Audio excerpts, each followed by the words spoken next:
ආයිබෝන් සුන්දර සුබහැන්දෑවක් ස්වර සංයෝජනයේ රිද්මීය මාත්‍රාව City FM Melody of Rhythm තවත් වැඩසටහනක ආරම්භම.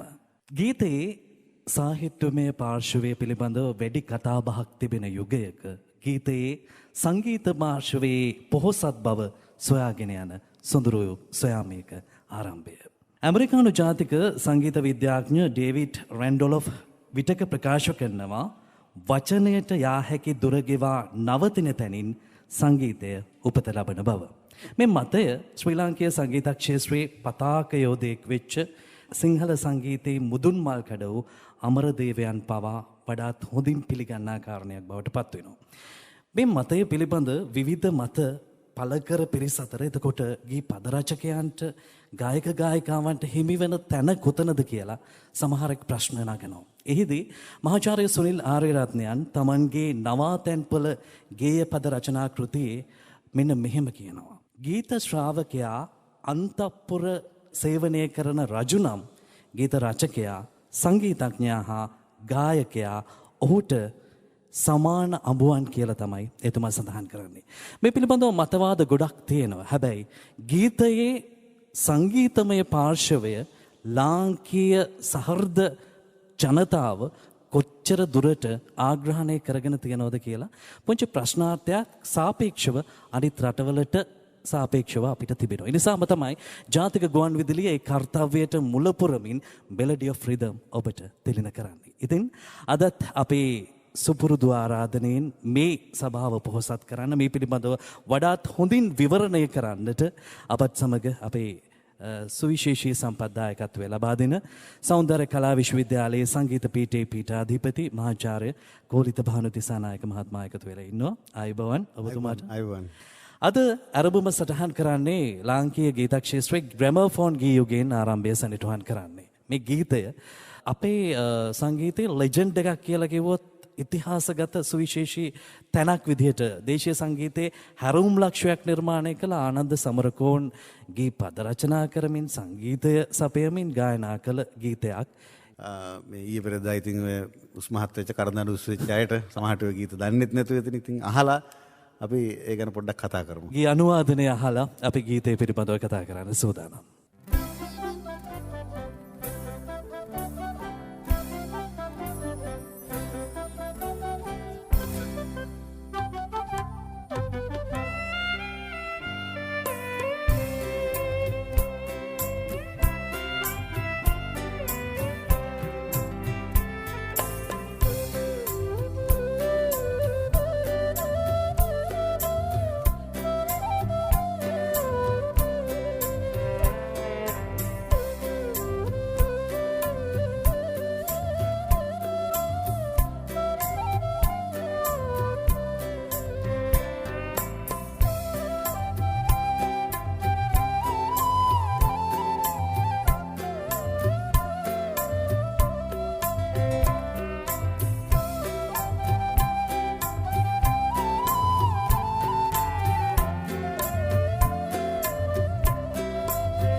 එදා ග්‍රැමෆෝන් ගී යුගය හැඩ කළ ආනන්ද සමරකෝන් සමග වීපී ලීලාවතී ගැයූ ඒ ගීතය ගේ අනුවාදනයත් සමග අපි රසවිඳමු. ගීතය ගැන කතා කරද්දී ඒ ගීතයේ ඉන්ට්‍රොඩක්ෂන් එක කියන්නේ පෙරවාදනය හඳුන්වා දීමේ පෙරවාදනය ටිකක් වෙනස්. ඒ තනින්ම අපි පටන් ගමු. මොකක්ද මේ විශේෂත්වය? ඔව් පැහැදිලිව ආනන්ද සමරකෝන් මහත්මයා අපේ සංගීත ක්ෂේත්‍රයේ ඔයවැනි ඒ කාලානුරූපීව විවිධ පරිශ්‍රණවල නියැලුණා. දැන් මේ ගීතේ හඳුන්වා දීමේ සංගීතයත් ඒකට කදිම නිදසුනක්. මොකද ගීතේ පටන් ගන්න විදිහට ගීතේ පුරාම තියෙන රිද්මේ නෙමෙයි ඒ හඳුන්වා දීමේ සංගීතය. දැන් සාමාන්‍යයෙන් පාසල් පෙළ පොත්වල සහ සිංහලෙන් අපි ආරම්භක සංගීතයට ආමුඛ සංගීතය කියලා කියනවා, ඉන්ට්‍රොඩක්ෂන් කියන එකට. ඉතින් කොහොම වුණත් එහෙම සංගීත රචනයක් එතුමා සිදු කරලා තියෙනවා. ඉතින් දැන් ප්‍රධාන වශයෙන් අපි කල්පනා කරන්න ඕන දෙයක් තමයි මේ වැඩසටහන ආගෙන රසික රසිකාවියෝ මේ තමයි අපේ රටේ සංගීත ඉතිහාසය වෙනත් අපේ රටේ ගීත කලාව ගත්තාම අපිට ගීතයට යම්කිසි අද පැවැත්මක් තියෙනවා නම් ගීතය ගැන අපි කතා කරනවා නම් සිංහල ගීතයක් ගැන කතා කරනවා නම් මේ තමයි ආරම්භය. ඉතින් අපි වචන පොඩ්ඩක් කියනවා නම් ඇසේ මధుර ජීවනයේ ගීතා නාමු අමාදහරේ. පොඩ්ඩක් 100ක් දෙන්න මල්ලි. ඇසේ මధుර ජීවනයේ ගීතා නාමු අමාදහරේ. ඇසේ මధుර ජීවනයේ ගීතා නාමු අමාදහරේ. දැන් මේ තනුව බලන්න, ඒ තනුවේ ඒ ස්වරත් එක්ක යන ගමනත් එක්ක ගමන තමයි අපිට මෙතන වැදගත් වෙන්නේ. ඒ කියන්නේ ඕකේ අපි කියනවා දැන් මේ වැඩසටහන අහන රසිකයොත් එක්ක අපි කල්පනා කරනකොට ඒකට ඉංග්‍රීසියෙන් කියන මෙලොඩික් ලයින් කියලා. ඒ කියන්නේ ගීතය යන පාරක් තියෙනවා. ඒ පාර බැලුවාම රා රා රා රා රා රා රා නේ සෝමසුන්දර හරියටම ඒ බාටු බා කෝඩ්ස් වලට සෙට් වෙනවා මෙලඩි එක. ඒක එකක්. අනිත් එක මේ ආభాසය එතුමට ලැබුණේ ශාන්තිනිකේතනේ. එතකොට ශාන්තිනිකේතනේ ඔබ බලන්න මොනවාද මේ රබින්ද්‍රනාත් tagore එතුමා ඔය රබින්ද්‍ර ගීත ඔක්කොම නිර්මාණය කළේ පියානෝ එක වාදනය කළා.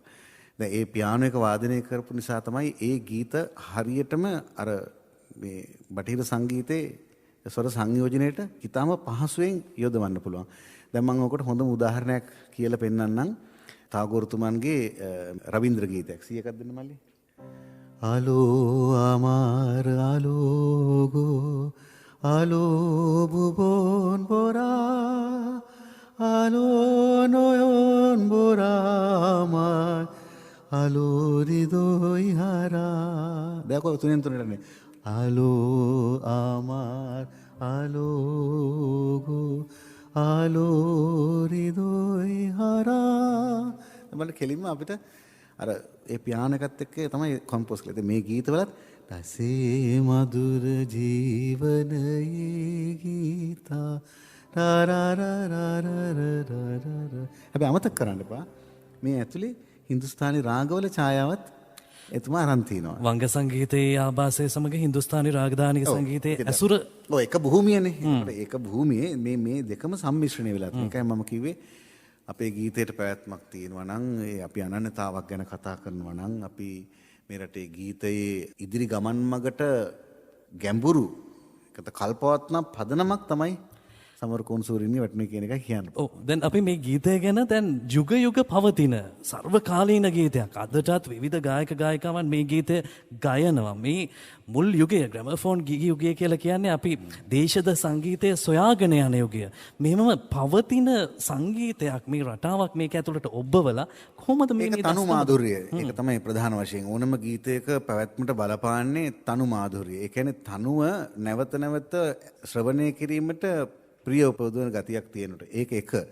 අනිත් එක තමයි දැන් සාමාන්‍ය ගායකයෙක් ගායිකාවක් නොවන කෙනෙකුට නිවැරදි ස්වරවල පිහිටන් නැතුව හෝ නිකන් තනියෙන් ඉන්නකොට යම් ප්‍රමාණයක් හෝ ගායනා කිරීමට හැකියාව තියෙන වගේ ඒ පරාසයක ගීතනුව තියෙන්න ඕනේ. එහෙම වුණාම මිනිස්සු ඒක වැළඳ ගන්නවා. ඒ ගී තනු රසය තමයි වැදගත් වෙන්නේ. දැන් තනුවක් කියන එකක් නිකන් යන්නත් බෑනේ. දැන් වචනවල හැඩයත් එක්ක තමයි තනුව අපි සාමාන්‍යයෙන් කියන ගී තනුව නවන්න පුළුවන් වෙන්නේ. ඒ නිසා සමරකෝන් සූරීන්ලා ඉතින් ඒවා ඉතාම මනවින් තේරුම් අරගෙන අනිත් එක ඒකේ ප්‍රධානතම වාසිය තමයි එතුමාට එතුමාගේ ගීත එතුමාමයි ලියාගන්නේ. එතකොට ගීත වචනත් එක්කම එතුමා ගීතයේ තනුව නිර්මාණය කරගන්නවා. බොහෝ දුරට එහෙම තමයි වෙන්නේ.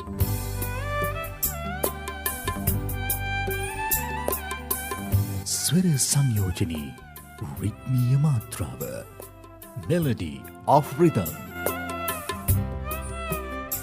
අපි යන්නේ තවත් සුන්දර ගීතයකට කුලරත්න ආර්යවංශ මහත්මයා ලියුව එච්.එම්. ජයවර්ධනයන්ගේ සංගීතය මුසුව මාල්ලි බුලත්සිංහල මහත්මිය ගැයූ ගීතයක් අපි අහලම මේ ගීතේ සංගීත භාවිතයේ මේ බොහොම අපූර්ව නැමියාව පිළිබඳව කතා කරන්න සූදානම්.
ගීතේ වැද්දී මේ මහාචාර්යතුමත් මේ අපේ සිද්ධාත් මහත්මයාත් මේ අතුරු කතාවක ගියා මං හිතන්නේ. ඒකත් ජනගත කරන්න හොඳයි. මම මේ කියන්න ගත්තේ මේ මාල්ලි බුලත්සිංහල මැතිණියගේ ආදරණීය ස්වාමිපුරුෂයා එච්.එම්. ජයවර්ධන මහත්මයා මේකේ තනුව නිර්මාණය කළේ. දැන් පළමුවෙන්ම මේ CTF නියෝජ්‍ය අධ්‍යක්ෂතුමා අනුර මහත්මයාට ස්තුතිවන්ත වෙනවා. සභාපතිතුමා ඇතුළු සියලු දෙනාට ඒ වගේම අපේ සේනානි මහත්මියත් ඉන්නවා නිෂ්පාදක කාර්යයේ. මේ වෙන පියවරක් තැබීම ගැන මොකද මම ගායකින්ට ආදරේ නැතුව නෙමෙයි ඒනට වාදකයින්ගේ අගය මම දන්න සමන් වාද්‍ය ශිල්පීන්ට අතිශය මම ඇලුම් කරනවා සහ ආදරය කරනවා. ඉතින් මේ එච්.එම්. ජයවර්ධන මහත්මයා වාදකයෙක්. ඒතර මේ PSA හිටපු සෝමදාස ඇලිවිටිගල මහත්මයා එතුමා එස්රාජ් වාදකයෙක්. වාදක මණ්ඩල නායක කෙනෙක්. වාදක මණ්ඩල නායකයෙක් හැටියට හිටියා. වික්ටර් රත්නායක මහත්මයා වාදකයෙක්. ආචාර්ය කේමදාසයන් වාදකයෙක්. රෝහණ වීරසිංහ මහත්මයා වාදකයෙක්. ඩී.ඩී. ඩනී මහත්මයා වාදකයෙක්. Anthony master වාදකයෙක්. සුරේන්ද්‍රන්ගේ තාත්තා. මුත්සාමි මාස්ටර් වාදකයෙක්. රොක්සාමි වාදකයෙක්. තිස්සිරි පෙරේරා වාදකයෙක්. කලණී පෙරේරා වාදකයෙක්. නම් ගොඩක් කියන්න පුළුවන්. වික්ටර් දලුගම මහත්මයා වාදකයෙක්. ටී.එම්. රායත් මහත්මයා වාදකයෙක්. අමරදේසරුත් වාදකයෙක්. වල්නි කරගන්න ඉන්දියාවේ පස්සේනේ එතුමා මේ ගායකයෙක් බවට පත් වුනේ. ඉතින් එම නිසා මේ වාද්‍ය ශිල්පියා කියන්නේ එසේ මෙසේ කෙනෙක් නෙමෙයි. ඒකයි මම මුලින්ම කිව්වේ වාදකයෙක් බිහි වෙන්නේ නැහැ ලේසියකට. එහෙමනම් අපි එච්.ආර්. ජෝතිපාල සහ ඇන්ජලින් ගුණතිලක මහත්මිය ගැයූ සොඳුරු ගීතය ගයන්නට දේවිකා සහ හේමන්තට අපි ආරාධනා කරනවා. ස්වර සංයෝජනයේ රිද්මීය මාත්‍රාව මෙලඩි ඔෆ් රිදම් සමග ඔබත් සමග එකතු වෙන්න.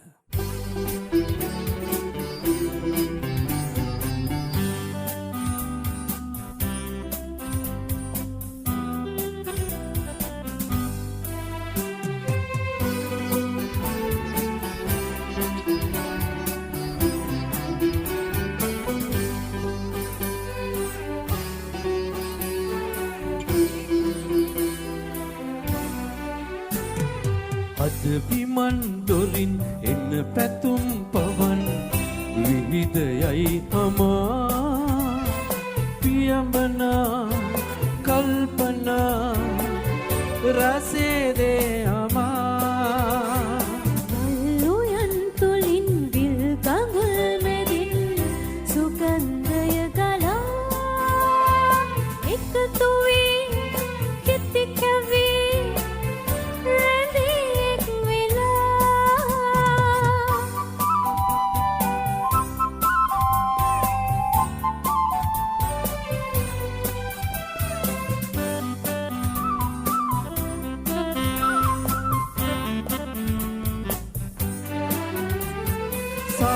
සාගරයේ සිසිල් රැල් නැගි නැගි දිලේ ආදරයේ සුපෙම් කැන් දිලි දිලි නැගේ ආකාසේ සඳලක නැත මෙකී ගියේ ආදරයේ පුරානේ හිත හැදී ගියේ උදා වූ වසන්තේ සදා කල් රැඳේවා අද විමන් දොරින් එන්න පැතුම් පවන් විහිදයයි හමා පියඹනා කල්පනා රසේදේ අමා මල්ලුයන් තුලින් විල් ගඟුල් මැදින් සුගන්ධය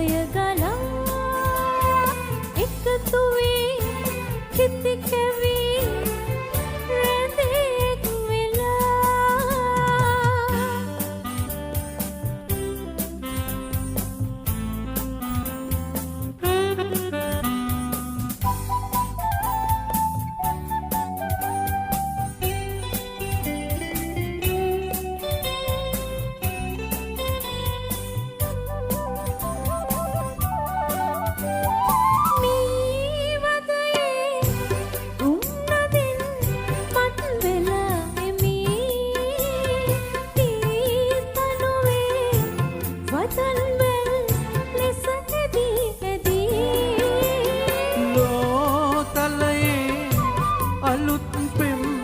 කතාවක් ලියා පාකරමු සුනිල්වන් වලාවක් සොයා උදා වූ වසන්තේ සදා කල් රැඳේවා අද විමන් දොරින් එන පැතුම් පවන් විහිදයයි හමා පියඹනා කල්පනා රසේදේ අමා මල්ලුයන් තුලින් විල්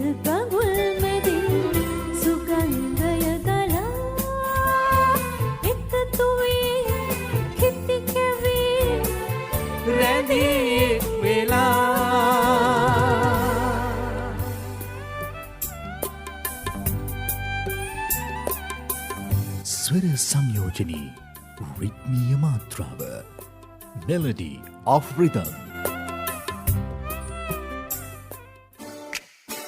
සවනේ විහිදේ සුමිහිරි නාදේ හදවත සනසයි නික රස ඇතිතේ දසතම පැතිරෙයි මధుකීරාවේ City FM දුර දුර පිළිරැවුතේ City FM දුර දුර පිළිරැවුතේ 89.6 89.8 දිවයින පුරා City FM.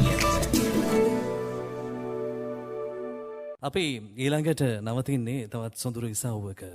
ලතා වල්පල ශිල්පිනිය ගැයූ ආදරේ රන්විමනේ ගීතය ගී පද රචනාව ධර්මසිරි ගමගේ ප්‍රේමසිරි කේමදාසයාණන්. එදා ලතා වල්පල ශිල්පිනිය ගැයුවේ සොඳුරු ගීතයේ ගී අනුවාදනය අහලා ඒ ගැන කතා කරන්න සූදානම්.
ධර්මසිරි ගමගේ ලියෝ ප්‍රේමසිරි කේමදාසයන් සංගීතවත් කළ එදා ලතාවල්පල ශිල්පිනිය ගැයූ ආදරේ රන්වෙමනේ ගීතය. මේ ගීතය මං හිතන්නේ අපේ ගීත සාහිත්‍යය තුළ සංගීතමය පාර්ශවයේ පොහොසත් බව කියන්න හොඳ මුද්‍රාගත ලකුණක්. දැන් මේ ස්වර හැසිරීම් රටාව ටිකක් වෙනස් ආකාරයකට යනවා.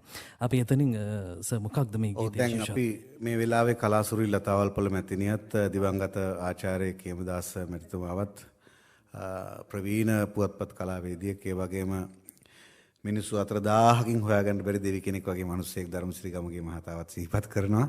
මොකද මේ එක යුගයක් මේ ඔය සාමූහික බව කියන එක ඒ අයගේ නිර්මාණ කරේ එහෙමයි. දැන් අද ගක් වෙලාවට නිර්මාණ කරනකොට දැන් මේ වැඩසටහන අහගෙන ඉන්න රසික රසිකාවියන්ට දැන් ගීතයක් අහනවා කොහම ඒක හරි සරල දෙයක්. නමුත් මේ යුගයේ ගීතයක් නිර්මාණය කරනවා කිව්වහම ඒක හරි ගැඹුරු කාරණයක් සහ ඒක දුෂ්කර ක්‍රියාවක්. ඒක ඒ කියන්නේ දවද වගේ තාක්ෂණික පහසුකම් නැහැ. අද නම් මේ මෙතන වාද්‍ය වෘන්දිය කටයුතු කරන සියලුම අපේ සහෝදර වාද්‍ය ශිල්පීන් දන්නවා අද ශබ්දාගාරවල චිත්‍රාගාරවල කටයුතු කරන්නේ කොහොමද කියලා නේ. එක්කෙනෙක් වාදනය කරනවා ඊට පස්සේ ඊළඟ එක්කෙනා වාදනය කරනවා එහෙම දිගටම ගීත සමහරවට යුග ගීතය ගායකයා ඇවිල්ලා ගායනා කරනවා. එයා ගායනා කරලා ගියාට පස්සේ තමයි ගායිකාව වෙන්නේ. ඉතින් එහෙම තත්ත්වයක් හද තියෙනවා. නමුත් මේවා හැමෙම එකට ඉඳගෙන එකට වාඩි වෙලා එකට තේක බීගෙන හදපු නිර්මාණ මේවා. අනිත් එක තමයි සංගීත පැත්තෙන් ගත්තාම ආචාර්ය කේමදාසයන් මේ රටේ සංගීත ක්ෂේත්‍රේ දැනෙන පෙරලි කරපු මිනිස්සෙක්. මම එකකින් අදහස් කරන්නේ ආචාර්ය අමරදේවයන් මහාචාර්ය සංගීත නිපුන් සනත්න සිනමගේ ගුරුදේව ආචාර්ය වික්ටර් රත්නායක නන්දාමාලිල මේ මහාර්ග පරම්පරාව අය පෙරලි නොකලාය කියන එක නෙමෙයි. ආචාර්ය කේමදාසයන් වෙනස්ම මගක් ගනිමින් යම් අවදානම් සහගත පියවරවල් තිබ්බා එතුමා. ඉතින් ඒ නිසා තමයි එතුමා ඔය මගේ කාලේ මවුනි එතකොට මානසවිල වැනි ඔපෙරාව ඒ වගේ නිර්මාණ ගොඩක් එතුමා ඉදිරිපත් කළා. දැන් මේ ගීතයේ විශේෂත්වය තමයි එතුමාගේ ඒ පන්නරය තමයි පසු කාලින එතුමාගේ වයස මුහුකුරා යනකොට ආචාර්ය කේමදාසයන්ගෙන් අපිට අනාවරණය වෙන්නේ තනු හැටියට පරිවේෂණ හැටියට. නමුත් මුල් කාලේ එතුමා මෙන්න මේ වගේ ගීත වලින් ඒ කියන්නේ එක හඳුන්වා දීමේ සංගීතයකින් එක අතුරු සංගීතයකින් සෑහීමකටපත් වෙමි විවිධ දේවල් නිර්මාණය කරා. දැන් අද එහෙම කරනවා අඩුයි. අද හුඟක් වෙලාවට හඳුන්වා දීමේ සංගීතයත් මැද වාදනය කරන අන්තර් සංගීතයත් එකමයි. අද හුඟක් වෙලාවට ශබ්දාගාරවලත් කරන්නේ ඉන්ට්‍රොඩක්ෂන් එක වාදනය කරනවා තැන් දෙකට අරක කොපි පේස්ට් කරනවා එතනින් වැඩේ ඉවරයි. ඉතින් ওই විදිහට තමයි යන්නේ. ඉතින් නමුත් ඒ කාලේ එහෙම නෙමෙයි. මේ එකට වාදනය කළේ එකට වාදනය කළේ එකට අභ්‍යාස කළා තමයි ඒ දේවල් සිදුනේ. එතකොට අර ඒ සාමූහිකත්වය තුළ තමයි මේක පෝෂණය වෙන්නේ ඊට පස්සේ. ඉතින් ඒ හොඳ දෙයක් අන්තිමටම එළියට එනවා.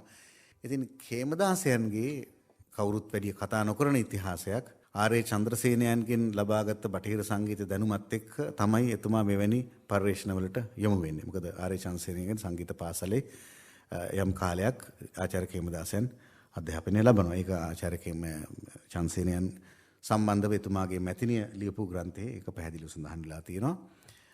ඉතින් එහෙම ආරම්භයක් අරගත්ත එහෙම හුස්මක් අරගත්ත කෙනෙක් තමයි ආචාර්ය කේමදාසයන්. මේ ගීතයේ මේ ආදරේ රන්වෙමනේ ගීතය තුළ කවුන්ටර් පාර්ට්ස් අපිට ගොඩක් ඇහෙනවා.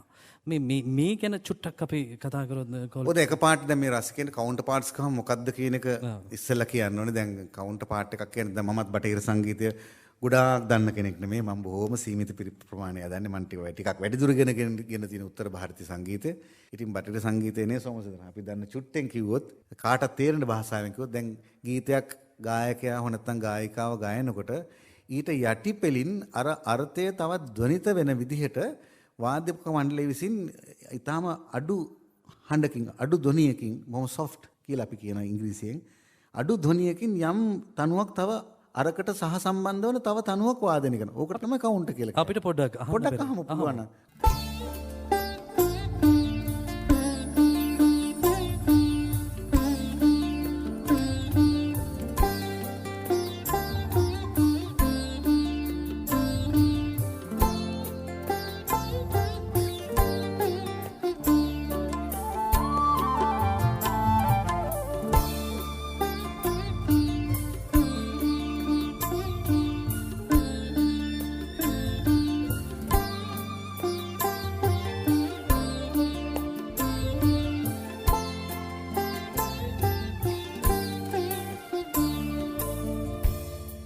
ගීතේ ප්‍රධාන වශයෙන් ගීත අනුව සිතාරෙන් වාදනය කළ මම හිතන මෙතන ජ්‍යෙෂ්ඨතම වාද්‍ය ශිල්පී අපේ විශාරද නිහාල් පෙරේරා මහත්මයා. දැන් ඒ සිතාරෙන් වාදනය කරනකොට මේ වැඩසටහන ආහින්නට ඇහෙනවා ඇති යටින් වයලීනෙන් හිමින් බොහොම සුමටව පිරිමදින ස්වර ඛණ්ඩයක් යනවා. අන්න ඒක තමයි කවුන්ටර් කියලා කියන්නේ. කවුන්ටර් මෙලඩි කියලා කියනවා. ඉතින් එක වචන පාවිච්චි කරනවා.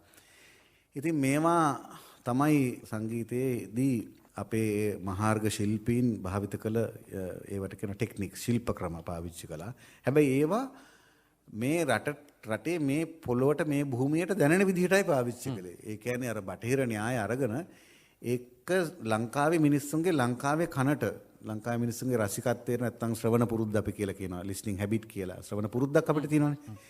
එතකොට අපේ රටේ මිනිස්සු දැන් සිංහල භාෂාව කතා කරනකොට අපේ කන මල්ලි අපේ කන මෝල්ඩ් වෙන විදිහක් තියෙනවා. ඒකට භාෂාවේ හැඩේ හින්දා. ඒ කියන්නේ කන ඒක මෝල්ඩ් කියන්නේ කන හැඩයක් ගන්නවා කන ඇතුලේ කන් බෙරේ හැඩයක් ගන්නවා. ඒ හැඩයට ග්‍රහණය කරගන්න පුළුවන් තනු රටාවලත් හැඩයක් තියෙනවා. අන්න ඒක අල්ලගත්තා. ඒ නාඩිය ඒ පල්ස් අල්ලගත්ත කේමදාස සූරියන තුල මේ මහාර්ග පරම්පරාවේ සියලු දෙනා. ඉතින් ඒව තමයි ඒවා හැමදාම පවතින. දැන් අපි ඉස්සෙල්ලා කතා කරපු මේ ආනන්ද සමරකෝන් මැතිතුමත් එහෙමයි. ඒ පල්ස් ඒ නාඩිය අල්ලගත්තා. ඒ අල්ලගෙන අපේ පොළොවේ පැල කළා. පැල කරා. දැන් කේමදාස මාස්ටර් පිළිබඳව කතා කිරීමේදී ගීතයේ සම්මතය දැන් ආකෘතිය ස්ට්‍රක්චර් එක දැන් ඉන්ට්‍රොඩක්ෂන් එක කෝරස් එක මේ තියෙන සම්මතයක් තියෙනවනේ. මේක වෙනස් කර කෙනෙක් විදිහට හඳුන. දැන් මැති ඇමතිවරු සිරුවින් ගීතය ගත්තාම ඒකේ අර ස්ට්‍රක්චර් එක වෙනස් කළා. දැන් මේක අපිට ඇල්විටිකර මාස්ටර් දිහා ගත්තොත් එහෙම සත්සමුදුරේදී අපිට දකින්න පුළුවන්. මේ කේමදාසයන්ගේ මේ අර සුපුරුදු න්‍යාය එහෙම නැත්නම් අර සම්මතය බිඳගෙන ගිය ගමන තුල කොයි ආකාරයෙන්ද ඒක ලාංකීය සංගීතයේ විශේෂ මුද්‍රාගත ලකුණක් කරගන්නේ? නෑ එතුමා මුලින්දම ඔය කතාව කියවනේ මේ අපේ ගීතය මේ දැන් තියෙන තැනින් වෙනස් වෙලා එහාට ගිහලා තව මේක වැඩි වර්ධනය වෙන්න ඕනි කියන සාකච්ඡාව එතුමා රටේ ඇති කළානේ. ඒකත් මතක් කරමින් දැන් ඒ වගේ විවිධ ස්වරූප ගන්වන පරිශ්‍රණ මේ රටේ සිදු වුණා. දැන් මේ සෝමදාස ඇල්ලිටිකල සූරීන් අපේ දිවංගත සංගීතඥයා එතුමා මේ නිර්මාණය කරපු ආචාර්ය අමරදේවයන් ගායනා කරපු මේ ලොව යම් කිසි ගීතය සම්පූර්ණ ගීත ආකෘතිය වෙනස් වෙච්ච එකක්. එතකොට ආචාර්ය වික්ටරත්නායකයන් ගායනා කරපු මාලිනී ගීතය ඒක තාක්ෂණික පැත්තනොත් ගුවන්විදුලියට අලුත් අත්දැකීමක් වුණා. එතකොට ඒ ගීතේ ගායන ස්වරූපය පවා වෙනස් වුණා. ඒ වගේ විවිධ පරිශ්‍රණ කළා ඒ කාලේ. හැබැයි ඉතින් ඒ හැම පරිශ්‍රණයක්ම පරිශ්‍රණ තත්ත්වයේ තියෙන නැතුව රසිකයා අතරට ගිහිල්ලා ඉතා මනෝරම්‍ය ජනප්‍රිය මිනිස්සු හදවතින් වැළඳ ගන්න ගීත බවට පත් වුණා. ඉතින් ඒක තමයි අර රහස. එකක් තනු රසය. ඒවා හොඳට ගායනා කළා. ඉතින් ඒ තනු රසය තුළ මේ භූමියට දැනෙනවා. භූමියෙන් නිකුත් වන ඒ රස්නයට ඒ හීට් එකට දැනෙනවා ඒ තනු. මොකද අපිට ඒක මිදෙන්න බෑ මල්ලි කවදාකවත්. අපි මේ රටේ ඉන්නවා නම් අපිට මේ රටේ දාඩිය දානවා. අනිත් කාලේට වහිනවා. ඔච්චරයි තියෙන අපිට සීත කාලයක් නේ. ඉතින් අපිට දැනෙන දේ බටහිරට දැනෙන්නේ නැහැ. ගීතයක් අහනකොට ඒක රස විඳිනවා කියන කතාවෙන් මිදිලා මම මේ කියන්නේ. මේ දේශගුණයත් එක්ක ගත්තාම. ඉතින් ඒවා අපි නොදන්න ඒ හරි ගැඹුරු කාරණාවල මෙතන විග්‍රහ කරන්න ගියොත් මේ වැඩසටහන කට්ටිය අහන්නේ නැහැ. ඒ නිසා අපි එතනින් නතර කරමු. අමිල මේ තව පොඩි කාරණයක් මට මේ මහාචාර්යතුමා කතා කරනකොට මතක් වුණා. දැන් අර මේ මෙලඩි එකක් වාදනය කරනකොට වාදන ශිල්පියෙක් ඒ වාදන බාණ්ඩෙන් මේ මෙලඩි එක උද්දීපනය කරනවා වගේම අපි වාදන ශිල්පිය හැටියට සමහරව කල්පනා කරනවා ප්‍රොෆෙෂනල් වොයිස් එකක් ඒකට එකතු වුනහම කොයිතරම් දුරට ඒක ගමන් කරනවද කියලා.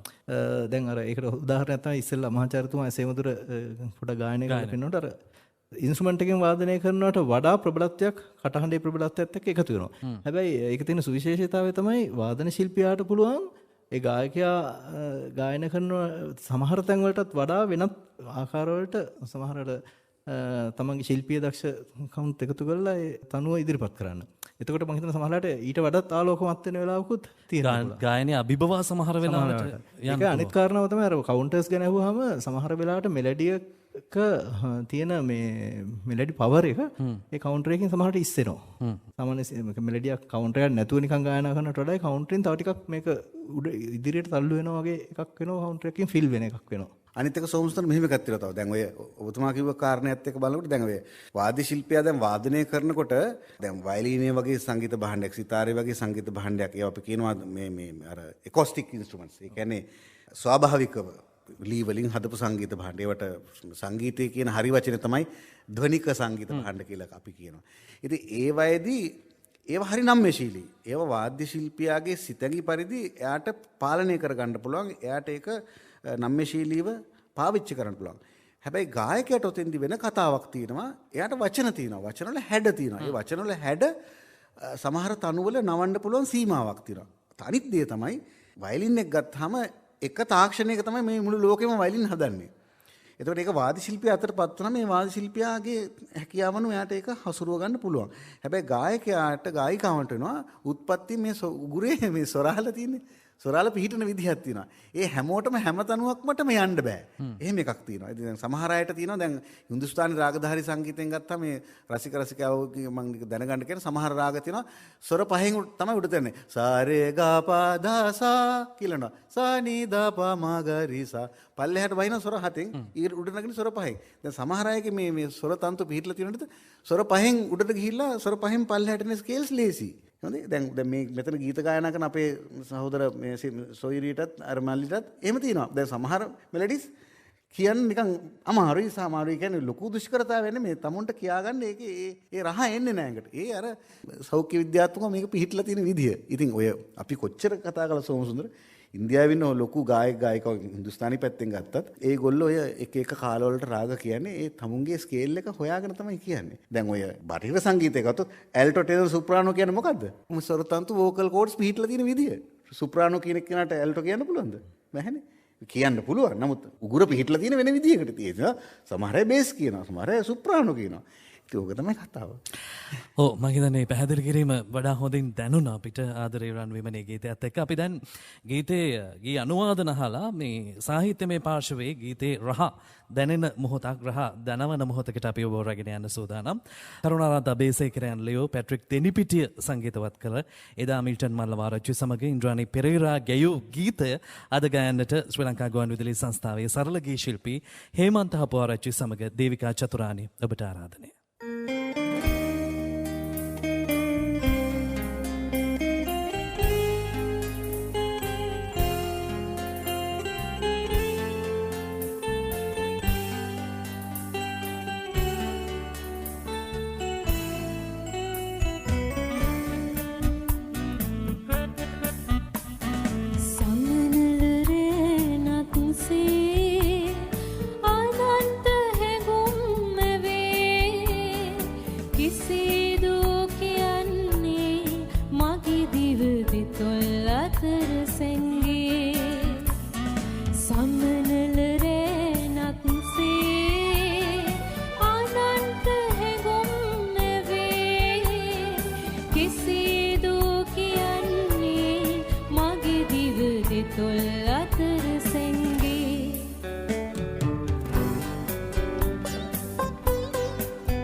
සක්සේ ප්‍රසන්න දසුන් පෙනේ රිදී මල් සිනාපා සීගිරි ළඟ පිබිද ලංවේ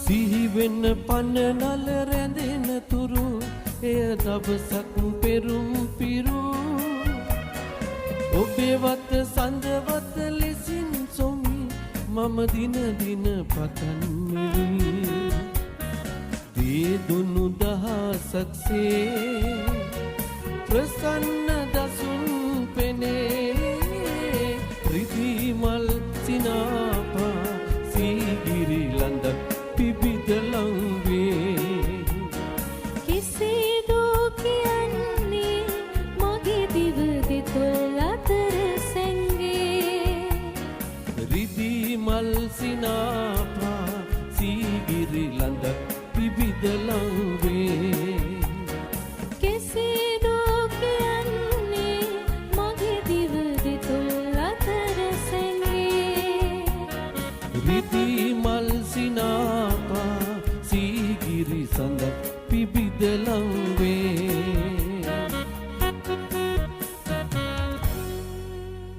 සැනකෙලිය චිත්‍රපටය මතකයට නැගෙනව රූපරාමුත් මතකයට නැගෙනවා. ගීතයේ සමහර වෙලාවට වත්මන් පරපුර තුල ගීතේ ඔය සංගීතමය පාර්ශවයෙන් මලකෙලි කරන යුගයක මේ සැනකෙලිය චිත්‍රපටයේ මේ ගීතය අපේ අර රසනහර උද්දීපනය කරමින් අර හැංගිච්ච මොකද්ද මන් දන්නේ හැංගීමක් එළියට මතු කරනවා වගේ. පැට්‍රික් දෙනිපිටියගේ මේ සංගීත මුසුව ඒ ආර ගීතය තුල ඒ ගීත සාහිත්‍යමය පාර්ශවයේ ගීත මේ පද රචනාවට එකතු කරලා තියෙන ආලෝලනය ගැන අපි මොකද කියන්න පුළුවන් අපිට? දැන් මේ දෙපළ ගායනා කළා ගීතය මිල්ටන් මල්ලවාරච්චි මහතා කියන්නේ එතුමා උත්තර ಭಾರತೀಯ සංගීතයේ මේ උපශාස්ත්‍රීය සංගීතය කියලා කියන ගසල් භජන් හරීම ඒක ලෝලියෙක්.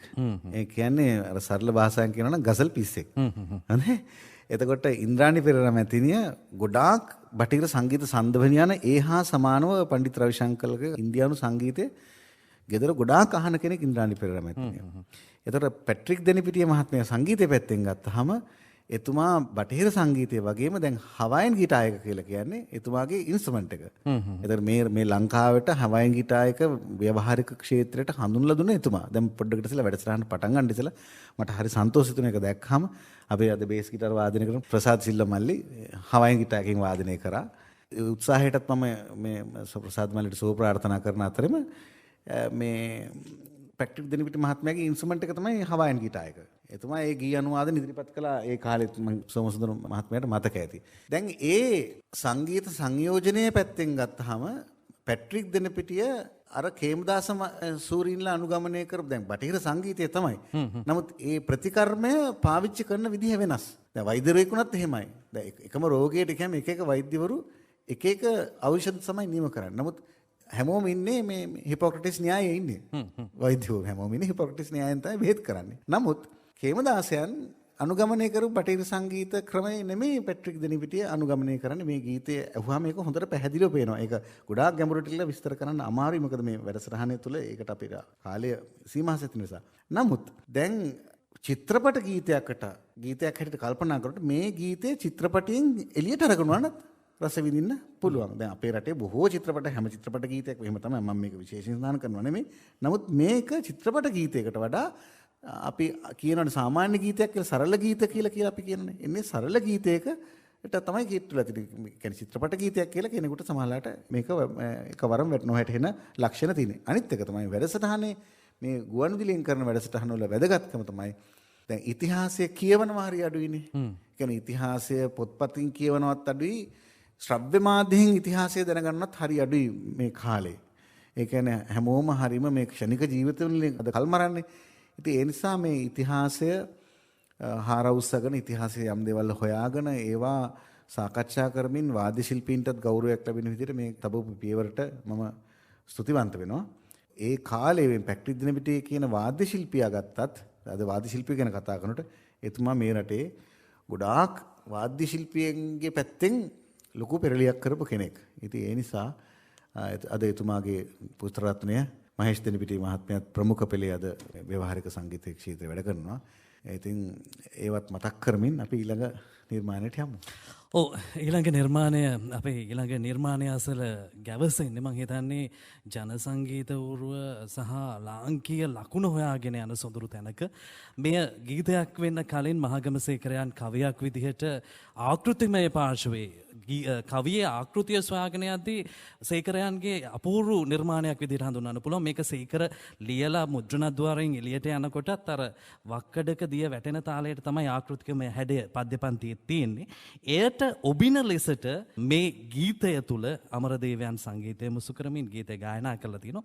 අපි අහන්න හොඳම වෙලාව ගීතය ගැන කතා කරන්න ඉස්සෙල්ලා ගේ අනුවාදනය අහලයිමු.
අද බටනලාවාදනය චරිත් මනුරත්න නැත්තං කෝලිතස රැහේ උන්ගේ අර කියන එකත් එක්ක කියයි මේ ඇයි නම කිව්වේ නැහැ කියලා ඔන්න මම නම කියලාම ස්තුතිය ප්‍රකාශ කරලා අපි ඒ තැනට එනවා. මේක මේ ගුවන් විදුලියේ පර්යේෂණ ගී කලාව තුළ සුවිශේෂී සන්ධිස්ථානගත තැනක්. දැන් මේ ගීතය දේශීය තාල රටාව අනුව කියනනම් පටන් ගන්නේ සුළු මහා දෙතිත 1 2 3 1 2 3 4 1 වක්කඩ ළඟ දේය වැටෙන තාලයි එහෙම තමයි කියන 1 2 3 ඊට පස්සේ ගල්ල මතු පිට මල් පිපෙන් 1 2 3 1 2 3 මැදුම් තැන තිර ඊට පස්සේ අවසානයේ ගලා හැලෙන වැහි වතුර වගේ ඒ කියනකොට හතරෙන් හතරට මහා තැන තිර. එතකොට ගීතය තුළ රිද්ම රටා තුනක් තියෙනවා.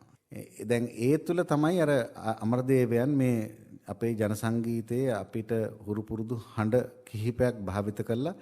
හැබැයි අපේ දේශීය ජන සංගීතයේ උපරිම ස්වර හතරක් නැත්නම් පහක් දක්වා තමයි අපේ කියන්නේ යථාරූපී ජන ගී කියන්නේ ඔරිජිනල් ජන ගායනා ස්වර පරාසය තියෙන්නේ. හැබැයි ඊට එහාට අමරදේව ස්තූරින් මේක වැඩි වර්ධනය කරන මේ තැනදී හැබැයි දේශීය හඬ තියාගෙන. ඉතින් ඒතර මේ ගීතව අපිට අර වර්ග කරනවා නම් ඒ කියන්නේ ලයිස්තුගත කරනවා නම් අපිට මේවා ජන ගීතයේ පැත්තෙන් කරපු යම් අත්හදා බැලීම් පැත්තට තමයි මේ ගීතය වර්ග කරන්න වෙන්නේ. ඉතින් ජන ගීතයේ පැත්තෙන් කරන පර්යේෂණ ගැන මේ පියස යට ඉඳන් මේ ගුවන්විදුලියේ වහල යට ඉන්නකොට අපි අමරදේව මැතිතුමා මතක් කරනවා වගේම සීදේශ කුලතිලක සූරීන් මතක් කරන්න ඕනේ. ඉතින් විලියම් බණ්ඩා මකුළුල මහත්මයා, එතකොට රෝහණ බැද්දගේ මහත්මයා, රායල් රංගවල මහත්මයා මේ වගේ අය අපි මතක් කරනවා. ඉතින් අද තරුණ පරම්පරාව ඊට පස්සේ මේ ජන සංගීතයේ කටයුතු කරන අපේ මගේ විශ්වවිද්‍යාල සහෝදර ආචාර්ය මණ්ඩලයේ ආචාර්ය සමන් පනාපිටිය මහත්මයා වගේ ඉතින් අය පරිශ්‍රණවල නියැලෙනවා ජන සංගීතයේ පැත්තෙන්. ඒකත් මතක් කරමින් දැන් මේ සියලු දේවල් සිදු වෙන්නේ අපි මේ නම් මතක් කරන්නේ මහා බොහොම සම්භාවනීය නම් කිහිපයක්. අමරදේව මහත්මයා දැන් මේ ගීතය ජන ගායනා වලින් කරන පරිශ්‍රණ පැත්තට මේ ගීතය වර්ග කරනවා කියලා. ඉතින් ඒ වර්ග කිරීම එකක්. ඒතර මේ කුලතිලක මහත්මයා කියන්නේ එක යුගයක් මේ ගුවන්විදුලියේ වෙනුවෙන් ශාල සේවයක් කරපු කෙනෙක්. ඒ ජන සංගීත පැත්තේ මකුළුණ මහත්මයා ගුවන්විදුලියට පරිබාහිරව දේශීය සංගීතයට අතිවිශාල සේවයක් කරපු කෙනෙක්. ඒ කියන්නේ දෙපානෝ පහනින් පහන මේ වගේ මහ ගොඩක් කියන්න පුළුවන්. එහෙම කෙනෙක් මකුළුණ මහත්මයා. රෝහණ බැද්දගේ මහත්මයා ජීවිතුන් අතර ජීවත් වෙනවද? රංගවල මැතිතුමා නැහැ. එතුමා ජීවන්ගත වෙලා. ඉතින් අනිත් කීප තරුණ අය අද කටයුතු කරනවා. ඉතින් මේ තමයි අපි කියන්නේ අර දැන් පාරක් එහෙලි පෙහෙලි කරාම ඒ පාර දිගේ තව ගොඩක් අය එනවා. එතකොට ඒ පාරේ එන අය බොහෝ දේ දකිනවා. එතකොට ඒ පාරෙන් ගමන් කරාට පස්සේ තව අතුරු මාර්ග හොයා ගන්නවා. තව ඉසව් වලට යන්න. ඒක තමයි මේ දැන් සිදු වෙමින් පවතින්නේ. ඉතින් දිවංගත ආචාර්ය අමරදේව මේ ගීතයේ පැත්තෙන් මේ සේකර සූරීන් සමග එකතු වෙලා කරපු මේ ගත්ත පියවර අර කියනවනේ දැන් අර නීල් ආම්ස්ට්‍රෝං හඳට බැස්සා කියලා කියනවනේ. ඒතර ඒ බැස්සලා කිව්වේ මේ තියපු පය මේ ලෝක ඉතිහාසයේ තිබුණු යෝධ පියවරක්. නම් තිබ්බේ පය හඳ මතට. ඉතින් ඒක අමරදේව සර්ලා ඉතින් මේ තිබ්බේ බොහොම සුමට විදිහට පියවරක් තිබ්බට මේවා යෝධ පිමි හැටියට තමයි නම් කරන්න පුළුවන්. දැන් නීල් ආම්ස්ට්‍රෝන් ගැන කතා කරපු නිසා නීල් ආම්ස්ට්‍රෝන් සඳ මතට ගිය ගමන ගුවන්විදුලියේ තාම සංරක්ෂිතව තියෙනවා. ඒ නිසාම තමයි මේ හඬ පවා අපිට අදටත් උරුම බවට පත්වන්නේ. ඒ නිසාම මේ මෙලඩි ඔෆ් රිදම් සංගීතමය පාර්ශවයේ කියවීම තුළ අපේ සංගීතකාමීන් එහෙම නැත්නම් අපේ ශ්‍රාවක ප්‍රජාව සහෘද ජනතාව ගීතයේ සංගීතමය පාර්ශවයේ කියවීමට සූදානම් කිරීමක් කරන්නේ. මහාචාර්යතුමනි දැන් මේ ගීතය මේ වක්කඩ ළඟදී වැටෙන තාලයට තිත්ත පැටව උඩ පැන නැටුවා. මේ ගීතේ සාහිත්‍යමය පාර්ශවයේ තියෙන රුවගුණ අස්ක්‍රිය මං හිතන්නේ ගීතේ සංගීතය තුලින් මතු කරලා තියෙනවා. දැන් තුරංගා වන්නම අශ්වයාගේ ගමන් විලාසය සත්විත් මහත් අදර ටක් ටක් අශ්වයාගේ ගමන් ලතාව ලීලාව ඒ හඬ තුල තියෙනවා. මේ ගීතය තුල ඒ සාහිත්‍යමය පාර්ශවයේ පදානුගත අර්ථය අපූර්වට ඔපනැගූ අවස්ථාවක් නේද මේ මෙලඩිය කරහා. ඔව් ඒක අර දැන් අමරදේව මහත්මයාම තමයි ප්‍රකාශ කළ තියෙන උතුමාගේ නාදසිත්තම් පොතේ ඔබත් දන්නවා ඇති ඒ කාරණාව. ඒ කියන්නේ තනු රචකයාට ගීතනුවේ මූලික හැඩය සපයන්නේ ගීත රචකයා. මොකද මේ මූලික හැඩය සපයන ගීත රචකයා කියන්නේ ඒ වචන හසුරවන්න පුළුවන් විදිහක් තියෙනවා. වචන වලට රිද්මයක් තියෙනවා. වචන වලට හැඩයක් තියෙනවා. එතකොට වක්කඩ ළඟ දීය වැටෙන තාලයට ඕකනේ අරන් තියෙන විරිත. වක්කඩ ළඟ දීය වැටෙන තාලයට. එතන අර සංගීත පැත්තෙන් කියනොත් දැන් මාත්‍රා ගාන ගන්නත් ගීතයට අනුව ගන්නත් මාත්‍රා ගාන සමානයි. ඇදීමක් නැහැ. ගීතයක් හැටියට ඉස්සරහට දිලා නැහැ. දැන් වක්කඩ ළඟදී වැටෙන තාලය ආඝාතය සහ අනාගත එහෙමත් කියන්න පුළුවන් නෝකනේ. එහෙමත් කියන්න තිබුණා. මං කියන්නේ ඔය අපේ දේශීය තනුවකටම මම ඒක ගායන රාම කියනවා. වක්කඩ ළඟදී එහෙම කියනවා. නමුත් අර විරිත ගත්තා අර රිද්මය ගත්තා. ඒ මොකද අර තිත්ත පැටවුන්ගේ ඔබ කිව්ව කාරණාව හරි. මං හිතනවා එතෙන්දී අර තිත්ත පැටව උඩ පයින්න ඒ රූපාර්ථ මැවෙන්නට ඇති එතුමාගේ මනසේ. ඊට වඩා එතුමාගේ අදහස යන්න තේ අර එතුමාම නාදසිත්තම් පොතේ කිව්ව කාරණාවට. මොකද වචනය තමයි ගීතන්වේ හැඩය නිර්මාණය කරන්නේ.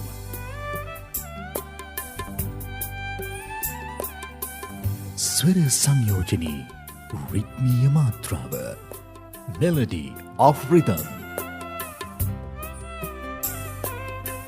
මහාචාර්ය කෝලිත භානු දිසානායක සමග සප්තස්වරේ මාධුර්ය අප්‍රමාණව විඳින්නට ඔබට ඇරයුම්.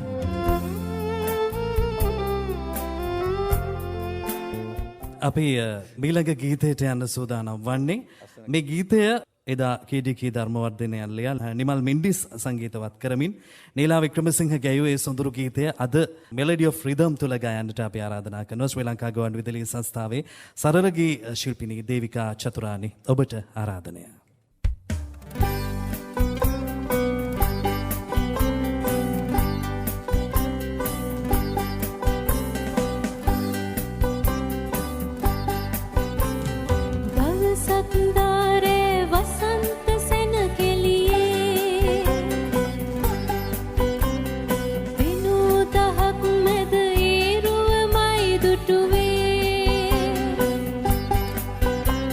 සවන් පිරූ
ලාංකීය සංගීතයේ නිමල් මෙන්ඩිස් ලකුණ හරියටම මුද්‍රාගතව හඳුනා ගන්න පුළුවන් හොඳම නිදර්ශනය. දැන් ඕකේ ගීතේ ටින් ටින් ටික් හරියටම අර ගීතයටත් වඩා නිකන් ළඟින් ඇහෙනවා දැනෙනවා වගේ.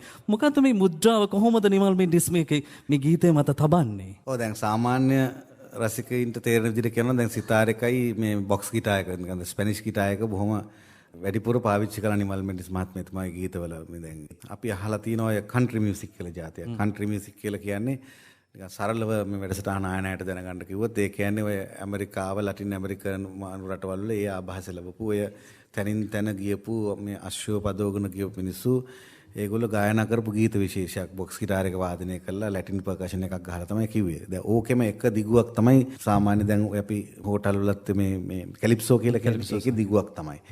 ඉතින් ඒ හඬ තමයි තියෙන්නේ. ඒ හඬ තමයි අපිට දැනෙන්නේ නිමල් මෙන්ඩිස් මහත්මයාගේ. ඉතින් ඒ වගේම නිමල් මෙන්ඩිස් මහත්මයා බටහිර ඔය ගීත ශ්‍රවණය කරලා ඒ ගීතවල තනු රසය උකහාගෙන ගීත නිර්මාණය කරපු තත්ත්වයකුත් අපිට දකින්න තිබෙනවා. ඒ නිසා ඒක එහෙම් පිටින් ඒ ගීතන සමහර තැන්වල ඒ තනුව ඒ එහෙම් පිටින්ම උපුටාගෙන ගීත හදපු අවස්ථාවලුත් දකින්න පුළුවන්. විශේෂයෙන්ම කියන්න ඕන මේ මහාචාර්යතුමා අර කලින් ගීතයක කතා කරපු වෙලාවේ කිව්වේ මේ පැට්‍රික් දෙනිපිටිය මැතිතුමා ඒ කියන්නේ පෙරලිකාර සංගීතඥ කියලා වචනයක් පාවිච්චි. ඇත්තටම ඒක පෙරලිකාර ක්‍රියාවක් තමයි වුන් කරලා තියෙන්නේ. එක කාරණයක් ඉස්මතු කරන්නම ඕනේ.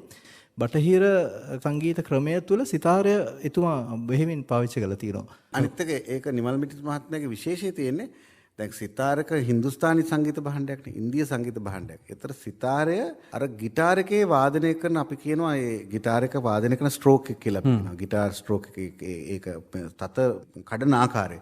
ඒ ක්‍රමයටම තමයි සිතාර් එක වාදනය කරවන්නේ. ඒ කියන්නේ කිසිම අවස්ථාවක බෙන්ස් අපි ඒකට ඉංග්‍රීසියෙන් කියන්නේ බෙන්ස් කියලා හින්දුස්තානි සංගීතය කියලා මීන් කියලා ස්වර ඇදලා වාදනය කරනවා. දැන් ඔය සිතාර් එක වයර් එක අදින්න පුළුවන් පල්ලෙහාට අලිදින්න පුළුවන්.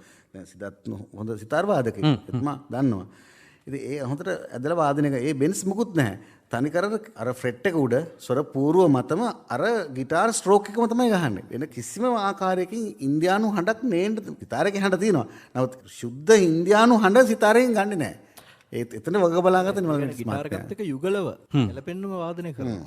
සමානුපාතිකව යනවා මේ ගමන. හරි දැන් දේවිකා මේ ගීතය අද ගායනා කරා නීලා වික්‍රමසිංහ මැතිනියවත් මතක් කරන්න ඕනේ. නිමල් මෙන්ඩිස්ගේ තනුවට ඇයගේ හඬ වපසරිය පරාසය අපූර්වට කුළු ගන්වන ආකාරයෙන් ගීතේ තනුවට උබින ආකාරයෙන් නෑ ගායලා තියෙනවා. මෙතෙන්දි මම හිතන්නේ ඒ ගැනත් දේවිකාගේ ගායනය සහ නීලාගේ ගායනයත් එක්ක ඒ ගායනය පිළිබඳව කතා කරන්න ඕනේ මහාචාර්යතුමනි. ඔව් මං හිතන්නේ නිමල් මෙන්ඩිස් මහත්මයාගේ වැඩිපුර ගීත ගායනා කරලා තිබෙන ගායිකාව විශාරද නීලා වික්‍රමසිංහ මහත්මිය. මොකද නීලා වික්‍රමසිංහ මහත්මිය සීදේස් කුලතිලක මහතාගේ මේ ගුවන්විදුලිය සරල ගීත වලින් ඇවිල්ලා ඊට පස්සේ සීදේස් කුලතිලක මහතාගේ පරිවේෂණ ගී වලින් ඇවිල්ලා එතුමිය ස්වරූප ගණනාවක ගීත ගායනා කළ ප්‍රවීණ ගායිකා. මොකද එතුමියට දේශීය පැත්තේ ගායනත් පුළුවන්. අමරදේව මහත්මයාත් එක්ක ගායනා කරපු යුග ගීත අපි අහලා තිබෙනවා.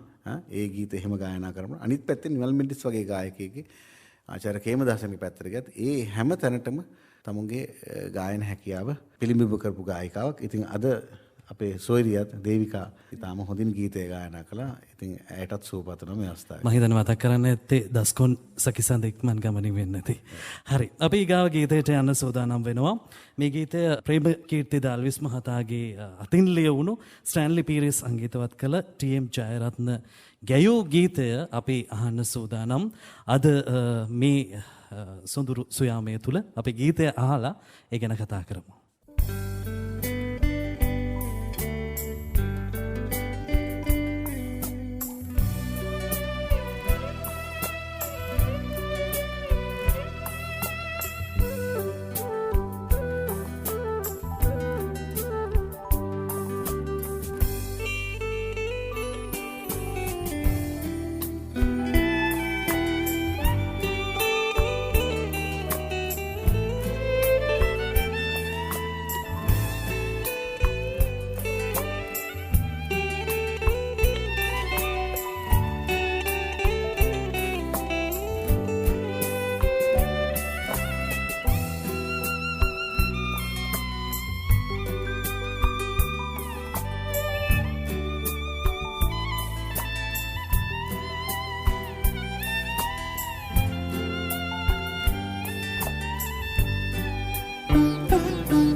මේ ගීතය ඇහෙද්දී මේ අසගල දිහාම බලාගෙන ඉන්න හිතුණා. අර වයලින් සෝලෝ එක හරි ලස්සනට ඒක මේ ගීතේ රහ වැඩි කරගන්න පුළුවන්. කියන මිනිස් කටහඬට ගොඩාක් ළඟින් යන විදිහට හරිම සමීප විදිහට ස්ටැන්ලි පීරිස් මේ ගීතය තුල මේ භාවිත කරලා තියෙනවා. කොලිතස මේ ගැන මොකද කියන්නේ? දැන් මේ ගීතය මේ අපි හැමෝටම තින් ප්‍රේමය ගැන විවිධාකාර අත්දැකීම් තියෙනවනේ නේ. ඔබට මට අපි හැමෝටම එහෙම නැහැ කිව්වොත් ඒක බොරුනේ නේද? විවිධාකාර අත්දැකීම් තිබෙනවා. එතකොට ඒ ප්‍රේමයේ ඒ කියන්නේ උතුම් රසය ජනනය කරන ගීතයක් වශයෙන් හඳුන්වන්න පුළුවන්. එතෙන්දී අර ඒකල සංගීත භාණ්ඩ වලට තමයි ස්ටැන්ලි පීරිස් මහත්මයා මේ ගීතයේ සංගීත සංයෝජනයේදී අවධානය යොමු කරලා තියෙන්නේ. දැන් ඔබට ගීතය අනුවාදනය අහනකොට ඇහෙන්නේ නැති ප්‍රධාන වශයෙන් මේ වයලීනය තමයි අන්තර් සංගීත ඛණ්ඩය ඉදිරියට අරගෙන යන්නේ. මූලික පළවෙනි නිර්මාණයේ ඒ වයලීන ඒකල වාදනය අපි කියන සෝලෝ වාදනය ඉදිරිපත් කළේ දිවංගත එම්.කේ. රොක්සාමි මහත්මයා. එතුමා තමයි වාදනය කළේ. ඊට පස්සේ ගීතයේ දැන් වචන සිතින් මා අසුනසලී ඉඳිද්දී සහ තනිව මා හඬනා වෙලාවේ ඒ කොටස් ඉලෙක්ට්‍රික් ගිටාර් එකකින් වාදනය කළා. අපි ඒ සහෝදරයගේ නම මතක් කරමු. සුදත් වාදනය කළා. ඊට පස්සේ ස්වරපූර්වෙන් සැක්සෆෝනේ හඬ පාවිච්චි කළා. අර මං ඉස්සෙල්ලා කිව්වේ බෙන් කියලා. ඒ බටහිර සංගීතයේත් දැන් බටහිර සංගීතයේ මේ විදුලි ඕගනේට දැන් බෙන්ඩ් එක ඇවිල්ලා තියෙනවා. මොකද ඒ ආසියාතිකර හැඩ ගන්න බෑ ඒ බෙන්ඩ් එක නැතුව. ඉතින් ඒ බෙන්ඩ් එකත් පාවිච්චි කළා. එතුමා ඊටාම සාර්ථකව ඒ සැක්සෆෝනේ හඬ පාලනය කරලා ගීතයේ තනුව වාදනය කළා. ඉතින් ස්ටැන්ලි පීරිස් මහතා ගැන යමක් කියන්න ඕනේ. එතුමා අතර නෑ, දියුතුන් අතර නෑ, දිවංගත සංගීතඥයා. එතුමා මම හිතන්නේ ජනප්‍රිය සංගීතයේ දැන් ඔය රූකාන්ත ගුණතිලක මහත්මයාගේ ආගමනයටත් විශාල හේතුවක් වුණා ස්ටැන්ලි පීරිස් මහතාගේ ආభాසය. මොකද රූකාන්ත ගුණතිලක මහත්මයා සෑහෙන කාලයක් ස්ටැන්ලි පීරිස් මහතාත් එක්ක වැඩ කළා.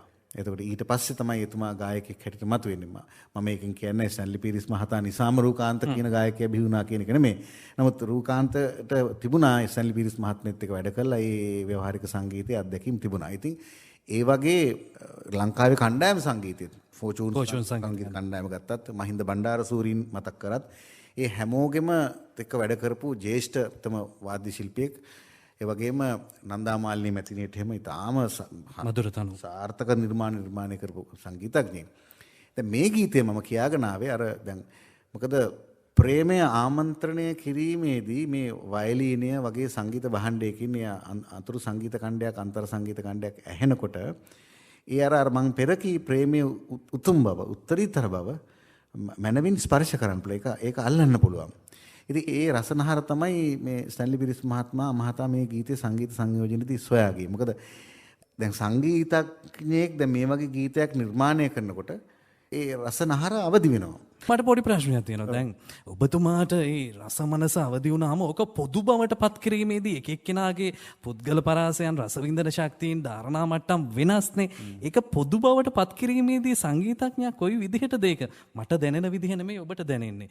දේවිකාට දැනෙන්නේ, සිදත් අයියට දැනෙන්නේ. හැබැයි ඔක මේක සමාජ සම්මතය තුළ පොදු බවට නිර්මාණය තුළ පත් කරනවානේ. කොහොමද ඒකේ පොදු බවට පත් කරගැනීමේ ශක්්‍යතාවයේ ගීතයේ සංගීතය තුළ යොදාගන්නේ? නෑ, එතකොට එයා බලන්නේ හැම වෙලේම ඒ තනුව තුළ අර මං මුල් වැඩසටහන ආරම්භයේදී කිව්ව කාරණා මේ තනු රසය තුළ තනුවේ ගමන් මඟ කොහොමද කියන එක තීරණය කරනවා. ඒ තනුවේ ගමන් මඟ රසික ප්‍රජාව නැත්තම් අහන මිනිස්සු මේක වැළඳගන්නේ කොහොමද කියන එක තීරණය කරනවා.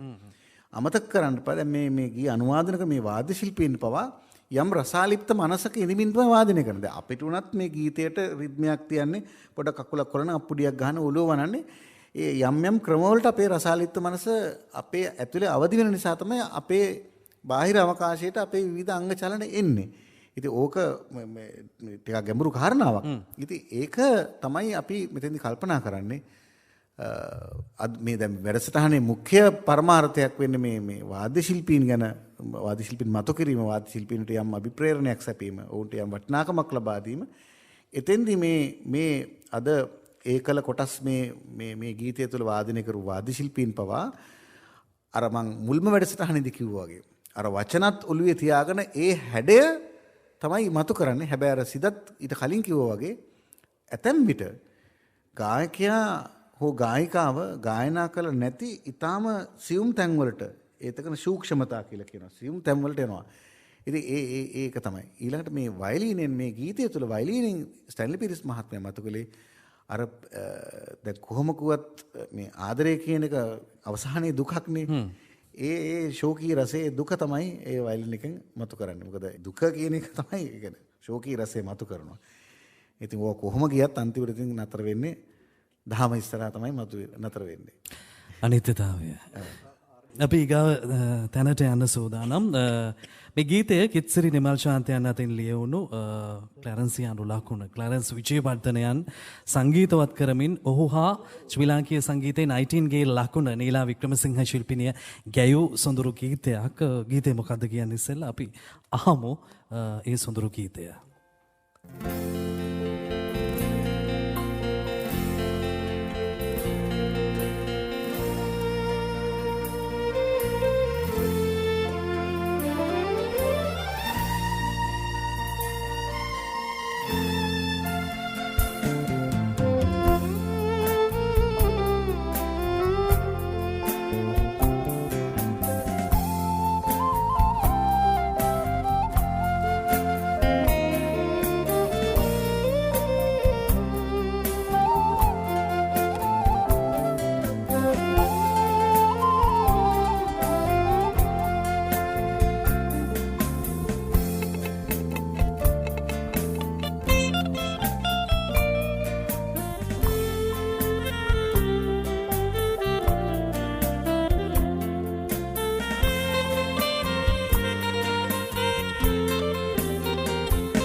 මේ ගීතය මේ අහද්දී බටහිර සංගීතයේ ලකුණ දේශජත්වය සමග මුසු කරලා අපේ හදවතට හරි ලස්සනට එකතු කර මොහොතක් මේ ක්ලැරන්ස් විජේවර්ධන අර අපි ආනන්ද සමරකෝන් ගැන කතා කරද්දී ගී පද රචනාව සංගීත තනු නිර්මාණය සහ ගායනය මේ තුනම වගේම තමයි ක්ලැරන්ස් උත් වාගේය කාරක කියන මේ පදයේ පොදු අර්ථය ගත්තොත් මේ ගීතේ මම හිතන්නේ මේ නීලා වික්‍රමසිංහ කියන්නේ රේන්ජර්ස් තුනේම ගායනා කරන්න පුළුවන් හැකියාව තියෙන ගායිකාවක්. මන්ත්‍ර මධ්‍ය උච්චයන සියලු ස්වර පරාසයන්හි අපූර්ව හැකියාව. හැබැයි ඇයගේ හැකියාව හරියටම හඳුනාගෙන නිර්මාණය කරපු නිර්මාණයක්ද කියලා නිකන් මට සැකයක් තියෙනවා. ඒක ඇත්තද? මොකක්ද?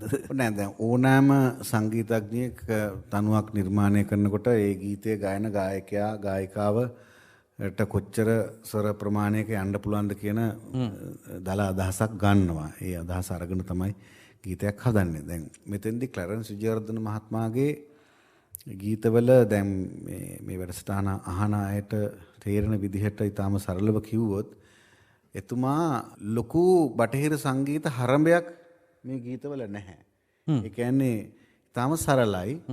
ඒ කියන්නේ මේ මුළු ගීතයම ගත්තොත් එක කෝඩ්ස් 8කින් 10කින් වගේ අඩු ප්‍රමාණයකින් ගීතය හොඳ ඉතාම මනරම් තනුවක් නිර්මාණය කරනවා. දැන් ගමෙන් ලියුමක් ඇවිල්ලා වගේ ගීතවල නිකන් කෝඩ්ස් 4යි 5යි තියෙන මුළු සින්දුවම කෝඩ් 4කින් 5කින් ලොකු දැන් සාමාන්‍යයෙන් මේ ස්පැනිෂ් ගිටාර එකක් යන්තම් වාදනය කරන්න පුළුවන් කෙනෙකුටත් අර අනිත් අපිට සහාය කරගන්න තව කෝඩ්ස් ගොඩක් දන්නේ නැතුණත් මේ ක්ලැරන්ස් සුජර්ද මහත්මයාගේ ගීතයක් මූලින් මේ ස්පැනිෂ් ගිටාරේ කියන කෝඩ්ස් 4ක් 5ක් දන්න කෙනෙකුට උනත් අරක වාදනය කරලා ගීතය යම් තරමකට ගායනා කරනවා. තරම්ම සරලයි. ශිල්පයේ පැත්තෙන් ලොකු සංගීතයක් නිර්මාණය නොකලට රසාලිප්ත පැත්තෙන් සහ කරන රසාලිප්ත පැත්තෙන් සහ නිර්මාණයේ හරවත් බව කියන එක බැලුවහම ඉතා හිලින් තියෙනවා. දැන් මේ ගීතය ශ්‍රවණය කරනකොට අර රසාලිප්ත බවේ හරවත් බව හොඳටම තියෙනවා. දැන් රහසේ හඬන අප පැතුම් ලෝ නෑ දන්නේ අප පැතුම් කියලා තමයි මේ ගීතේ පටන් ගන්නෙ. එතකොට දැන් නීලා වික්‍රමසිංහ මහත්මිය ඒ වචන ගායනා කරනකොට අපිට තේරෙනවා ඒ ගීතනෝ පිහිටන ස්වර පරාසයත් එක්ක ඒ පෙම්වතියකට එහෙම රහසේ හැඟවිච්ච පැතුම් තියෙනකොට කතරම් දෙයක් හදවතේ ගුලි වෙනවද කියන එක හොඳට ඒ තනුවෙන් විකසනය වෙනවා සහ එළියට නිරාවරණය වෙනවා හැඟීම් සමුදාය. තනුවත් එක්කම හැඟීම එනවනේ එළියට. ඒ හැඟීම් ඒක අපිට අල්ලන්න බෑ, ස්පර්ශ කරන්න බෑ හැඟීම් සමුදාය. ඕනම තනුවක් ගායනා කරනකොට තනුව එළියට නිරාවරණය වෙනවා. ඒත් එක්කම විශාල හැඟීම් සමුදායක් එළියට එනවා. හැබැයි අපිට අල්ලන්න බෑ, අස්පර්ශනීයයි. නමුත් ඒ අල්ලන්න බැරි දේ තමයි මනස ග්‍රහණය කරන්නේ. මේ ලකුණු සැපයීම තමන්ගේ මුද්‍රාව සංගීත නිර්මාණය තුළ තබා ගැනීම තුළදී ඒ දේ කොහොමද කරන්නේ? ප්‍රධාන වශයෙන් බලපානවා ඒ සංගීතඥයා වැඩි වශයෙන් ඇසුරු කරලා තියෙන එයා අහලා දැකලා තියෙන විවිධ නාද මාධුර්ය සහ එයාගේ සංගීතය තුළ තියෙන එයාගේ අභ්‍යාසය. කේමදාසයන් පියානෝ එක වාදනය කරලා කොම්පෝස් කරන්නේ. හැබැයි ඔය මොන දේ පාවිච්චි කළත් අර සංගීත භාණ්ඩේ තමුන්ගේ සංගීත අභ්‍යාසයක් තියෙනවා ජීවිතය පුරා ගෙනාපු. අන්නේ අභ්‍යාසය මේ තනුවලට එනවා. ඒත් අනිත් පැත්තෙන් එනවා එයා අහලා දැකලා තියෙන දේවල්. එයාගේ එතකොට ඒ අහලා දැකලා තියෙන දේවල් කිව්වම ඒක තුළ එයාගේ එනවා ඒකේ පොඩි සංස්කෘතික චරිතයක් තියෙන එක ඇතුලේ නිකන්. ඔව් දැන් ඕකට දැන් ඔය කියන කාරණේට දැන් සිකුරුලියා ගීතයත් එක්ක මේ දැන් ක්ලාරන්ස් ලකුණ දැන් සිකුරුලියා ගීතය මීට වඩා වෙනස්. දැන් ඒ කියන්නේ ඔහුගේ ලකුණ නිකන් ගෑවි නොගෑවි නිකන් ක්ලාරන්ස්මද මේක කළේ කියලා නැවත ප්‍රශ්න කරන්න නෑ. ඒක වෙන්නේ මට F එකක් දෙන්න මල්ලි. F major. සිකුරුලියා බොළඳලි මයින් සෝරි කොමලලියා බොළඳලියා මාව දමා යන්න ගියා සියුමැලියා සිකුරුලියා මාව දමා යන්න ගියා සිකුරුලියා. එතන මොකද ජේ මිල්ටන් පෙරේරා මහත්මයා අර ගීත අනුව තමාගේ දැන් ජේ මිල්ටන් පෙරේරා තියෙන සංගීත අභ්‍යාසයක් මේ ගුවන්විදුලියේ ඩෝල ගහන්න ආවේ. ඒ වාදක මණ්ඩලයේ ඉඳලා ඉතින් සංගීතයේ මේ අහලා දැකලා ඒ තබ්ලාපඩිය අපහාමගේ පරපුර. ඒ ක්ලැරන්ස් විජේවර්ධනගේ තනුව තමුන්ගේ සංගීත අභ්‍යාසයක් තියෙනනේ. ඒ අභ්‍යාසය නතු කර ගන්නවා. ඒකට අපි කියනවා සංගීතයේදී ඔක වචනයක් පාවිච්චි කරනවා සරෙන්ඩර් කියලා වචනයක්. ඒ කියන්නේ තමාට සරෙන්ඩර් කර ගන්නවා. නතු කර ගන්නවා. දැන් මේ වාදනය කරන හැම කෙනෙක්ම තමන්ගේ වාද්‍ය කෞශල්‍යයේ මේ සංගීත භාණ්ඩේ තමාට නතු කර ගන්නවා. ඒ නතු කරගත්තාම තමයි එයාට පුළුවන් වෙන එක හසුරව ගන්න. ඉතින් ඒ එක එක්කෙනා මේක මේ සංගීත භාණ්ඩේ තමා නතු කර ගන්න විදිය වෙනස්.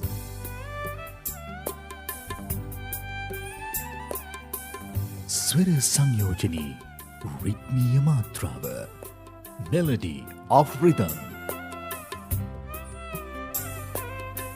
මහාචාර්ය කෝලිත භානු දිසානායක සමග සප්තස්වරේ මාධුර්ය අප්‍රමාණව විඳින්නට ඔබට ඇරයුම්.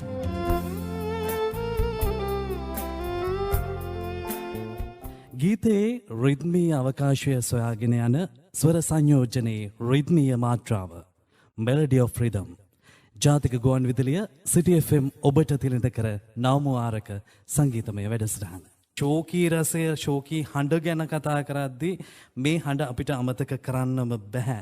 මේ ගීතේ ගී පද රචනාව ප්‍රේමකීර්ති දල්විස් ගීතේ සංගීතවත් කරමින් එදා ගැයුවේ ටී ෂෙල්ටන් පෙරේරා මහත්මයා. අද මේ සොඳුරු ගීතය ගයන්නට මෙලඩි ඔෆ් රිදම් තුල අපේ ආරාධනය ගුවන්විදුලියේ සරල ගී ගායන ශිල්පී හේමන්ත හපුආරච්චි ඔබට.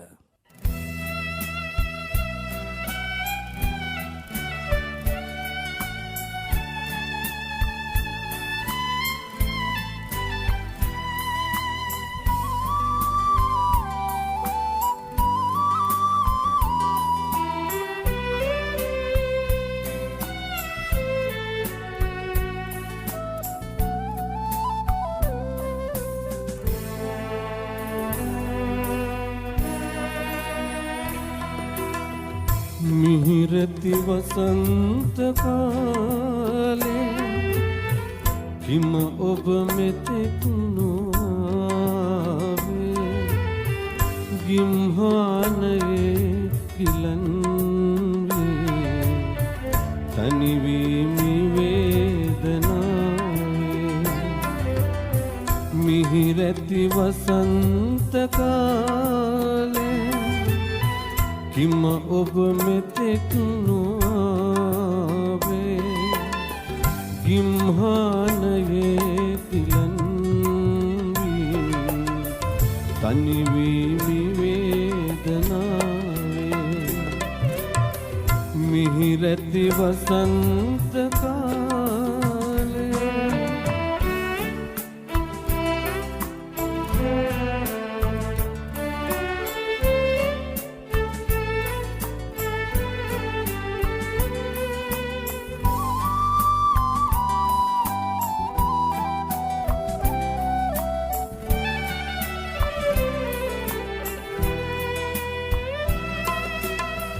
සිතුවිලි සිතුම් සඳල්ලේ ලතවී රැඳී නිදල්ලේ මිහිරක් කොහෙද ඇත්තේ කිව මැන මටත් වසන්තේ මිහිරති වසන්ත කාලේ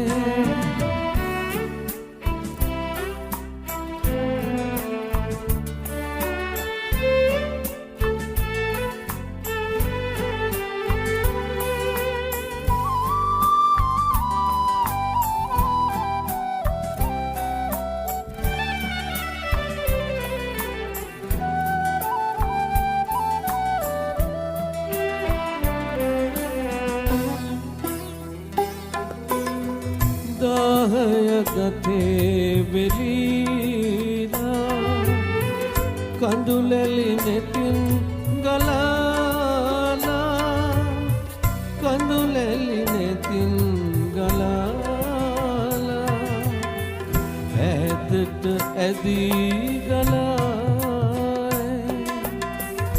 සොයමින් ගෙවූ අතීතේ සෙනෙහස ඔබෙන් උදා යුගයකි ගෙවා නිමා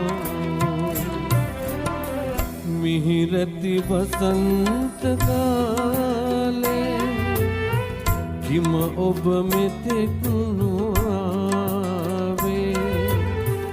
ගිම්හානයේ ගිලන්වී තනිවීමි වේදනාවේ මිහිරති වසන්ත කාලේ කිම ඔබ මෙතෙක් නොආවේ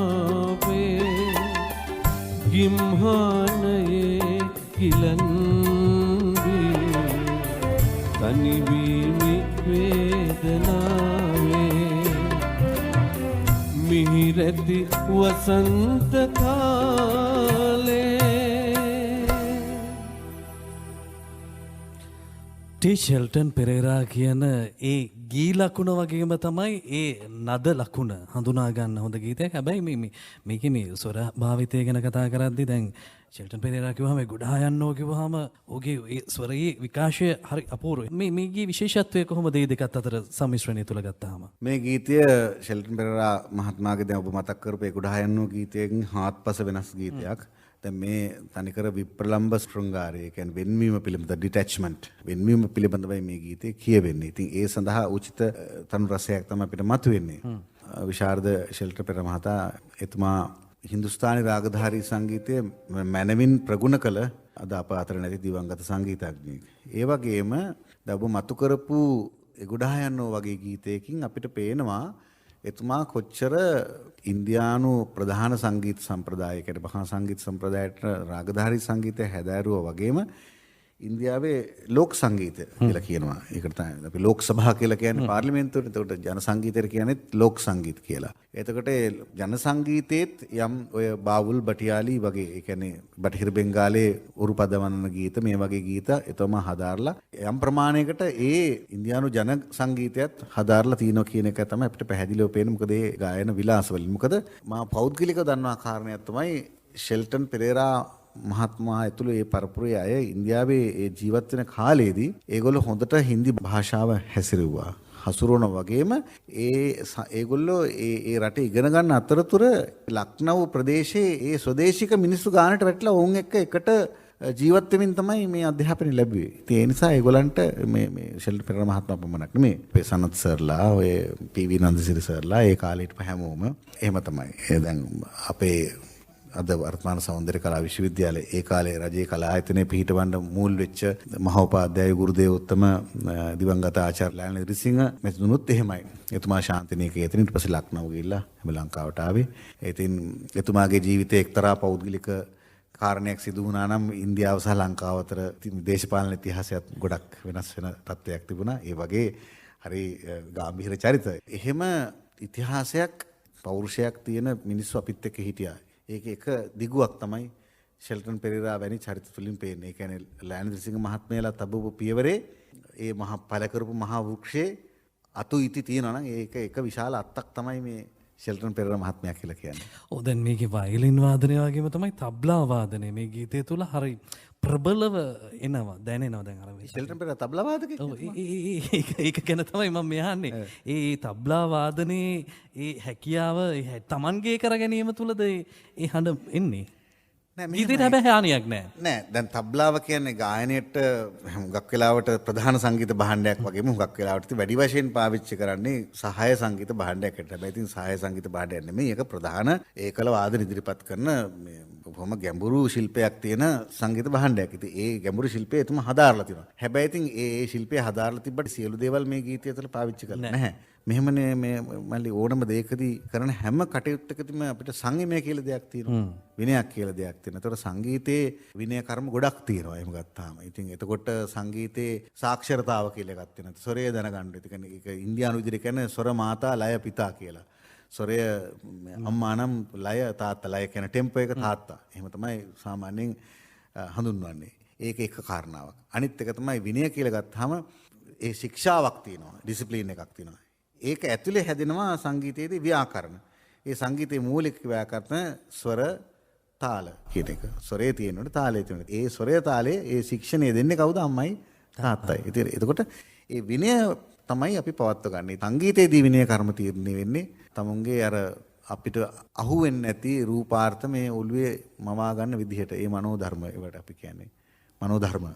ඒවා ක්‍රියාත්මක වෙන ස්වභාවයට අනුව තමයි ඉතින් අනිත් එළියට නිරාවරණය වෙන්නේ. ඊගාව ගීතය අපි බොහෝ ජනප්‍රිය ඉන්ද්‍රානි පෙරේරා ගායන ශිල්පිනිය ගැයූ ගීතයක්. මම හිතන්නේ ත්‍රී සිස්ටර්ස් සංගීත කණ්ඩායම සංගීත කරලිය තුලදී අමතක කරන්න බෑ. මල්ලිකා, ඉන්ද්‍රානි, ඉරාංගනී ඇතුළු පිරිස අපි ඉන්ද්‍රානි පෙරේරා ගැයූ ඒ සොඳුරු ගීතයේ අනුවාදනය අහලා ගීතේ කතා කරන්න සූදානම්. 1 2 3